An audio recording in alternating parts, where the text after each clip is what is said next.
जगद्देवी जगद्धात्री दैत्यदानवहारिणी जय जम्भान्तकनुते विशीर्ण विमदोदये मातः प्रसीद चामुण्डे दण्डिता शेषदानवे दुर्गे दुर्गातिमतने मातर्मयि दयां कुरु हरनारायणमुखैररमैरभिवादिते मयि प्रसीद विश्वेशी विश्वरक्षा विचक्षणे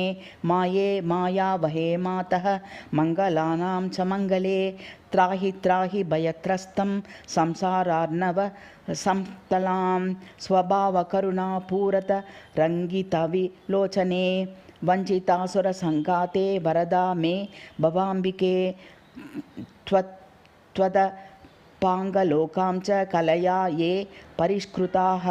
उभयत्रापि ते धन्याः त्वमतो मे गतिर्भव त्वमाहुः कमलां दुर्गा श्रुतयो भारतीमुमां प्रभावकेन्दुवह्नीनां त्वमतो मे गतिर्भव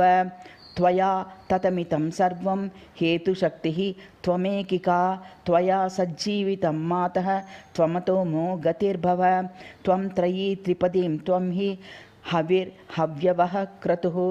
इज्या त्वं यजमानं त्वं त्वमतो मे गतिर्भव अम्ब प्रसीद परमेश